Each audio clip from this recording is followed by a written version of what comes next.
things just took a major turn with Coby White and the Chicago Bulls.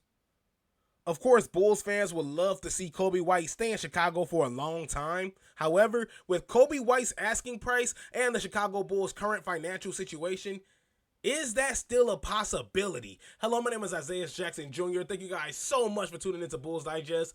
We got to get into all the news and notes on Coby White, the Chicago Bulls' current financial situation, and of course, the likelihood of Coby White even staying on this team past February. However, 67.5% of you guys are not subscribed, 32.5% of you guys are, and we appreciate you guys on both sides of the field. And look, on Saturday, I came back from WrestlePalooza. It was just such a crazy time. I actually watched my GOAT, John Cena, get destroyed right before my eyes. It was absolutely embarrassing. I was hurt. My feelings were shattered. But outside of that, one thing that man has taught me, John Cena himself, is to never give up. And if you're looking for a YouTube channel that's never going to give up on your Chicago Bulls, that's Bulls Digest here. Don't forget to like, share, and subscribe. And thank you guys so much for tuning into Bulls Digest.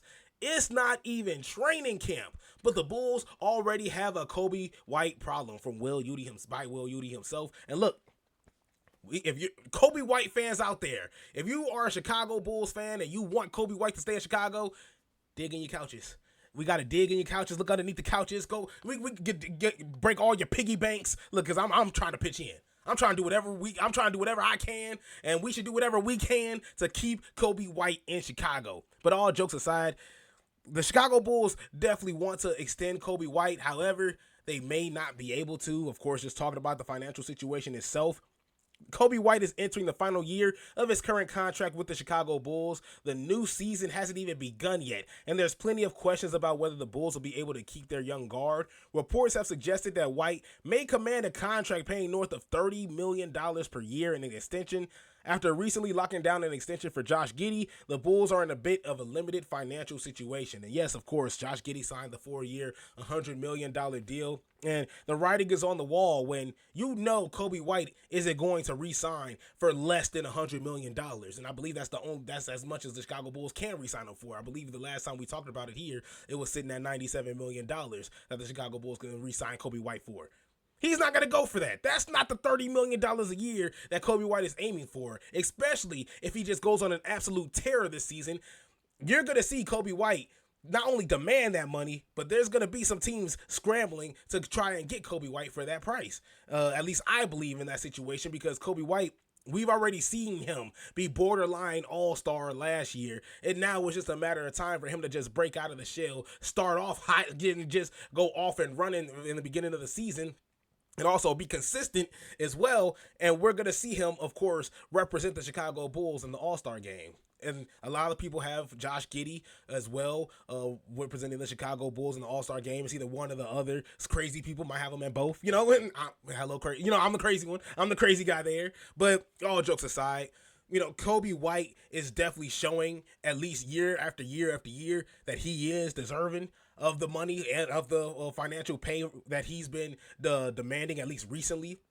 And so just moving on, and that's just the crux of the issue as well. If Chicago is unable to pay Coby that kind of money he is hoping in the coming season, they're going to risk losing him in free agency for nothing. With the knowledge that their young guard could leave, the Bulls coaching staff is faced with a dilemma. How do they handle his on-court role? And what I mean by that is the Chicago could go one of two ways. The first option involves heavily featuring White on offense and allowing him to get 15 shots up per game for a third consecutive season. And then, of course, the Bulls have to decide on how much they're comfortable paying White, which comes into the second option. The second option would be the one where the coaches opt to restrain his usage a bit. Of course, they would do this in order to preserve his trade value and avoid the sort of potential handicaps that would give other teams a pause in completing a hypothetical deal. Of course, both these options are going to have an effect on how the rest of the Chicago Bulls rotation shakes out. And of course, the second option is you're sitting Coby White out, just waiting for the perfect trade to come on. And that's the biggest problem I have with this. This is why I want Coby White back here, in this, at least as we talked about before, the Chicago Bulls, I can't think of the last in the terms of the going into the 2000s, 2010s and 2000s, last 2 decades, the longest reigning or the longest tenured Chicago Bull, somebody that we held on for a really, really long time. Of course, there was Derrick Rose. Derrick Rose dealt with his fair share of injuries. Then, of course, he was traded on to the New York Knicks, and, of course, with Joakim Noah as well. But outside of that, you still have Jimmy Butler, who didn't stay very long after that. You bring in Zach Valentine. Wow, I was thinking of Denzel. Now I'm thinking of Denzel. Now I'm really getting PTSD. Now I'm really losing my mind. But outside of that, we do have Zach LaVine coming into the fray. Just traded him last year. And now we have Coby White, somebody that was drafted from the Chicago Bulls, and now it looks like he won't even last past February in this situation, especially with option number 2. Because you're going to sit Coby White out. Coby White's not going to get the crazy amount of minutes that that he's, of course, accustomed to and that we would be used to seeing, because you don't want to risk injury and, of course, messing up any type of hypothetical deal that comes your way. But that's even the thing with that. Say we go with the second option. Does anybody have full faith that we're going to get something valuable in that deal? And that's not saying that Coby White isn't a superstar and doesn't have trade value or anything like that. He's not a superstar, but, isn't a high value player and doesn't, he's not going to have any trade value. That's not what I'm saying at all. I'm talking about the Chicago Bulls specifically. It's just like, do you trust the Chicago Bulls to make a great move that involves Coby White leaving Chicago, and of course the Chicago Bulls getting some greater talent, or at least something of equal value when it's all said and done? I don't care about, we could talk about picks and all day long in that situation, but I'm talking about success right off the bat, because you just signed Josh Giddey to this 4-year, $100 million deal. And we're all talking about win now mode. This is, of course, the Chicago Bulls. They're playoff ready. At least that's what AK, Arturas Karnisovas, is trying to get us to believe, that Chicago Bulls are ready to compete. How competitive are you going to be once you trade Coby White for a bag of chips and a can of paint? It's just like, it's not something that I really, really have faith in the Chicago Bulls to do, which is why, as much as I love option 1, it's just the fact that the Chicago Bulls just really, really can't afford him.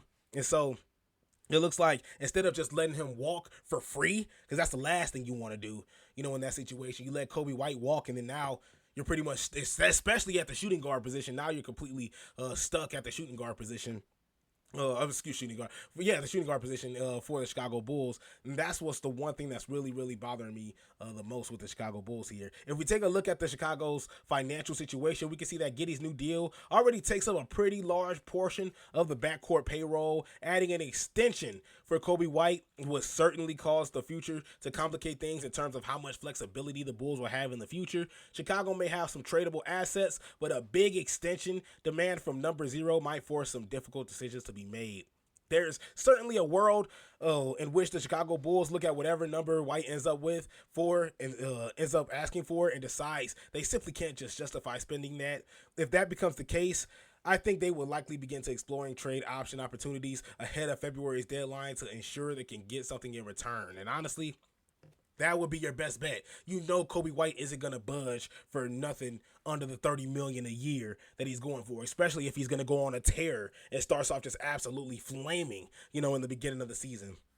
And that's what I really, really wanted to see. I wanted to see the success, come from the younger talent with the Chicago Bulls, because we've been talking about rebuilding for so long. We talk about rebuilding every year.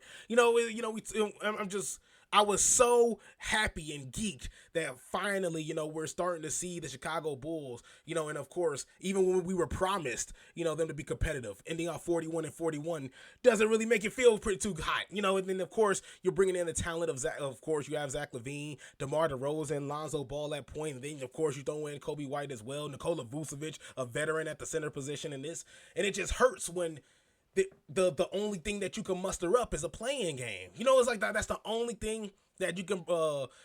That's the only thing you can pretty much muster up throughout the whole season, and that hurts. I feel like that really, really becomes annoying in more ways than one. And we talked about that, just mediocrity. With the Chicago Bulls, and I think that's exactly where you're gonna end up, especially if you're losing Coby White and you're bringing in somebody that isn't going to give you that high value at the shooting guard position, especially taking a step back from there as well. So then again, of course, if Chicago goes the route of lessening his role this coming season, it's a move that could backfire on them because his trade value may not end up being maximized to the fullest. Bulls fans know White has been one of the most consistent scorers on the team, but paying him isn't exactly going to be an easy situation. And yeah, and even looking at his stats here, 20 points per game, 3 rebounds, 4 assists.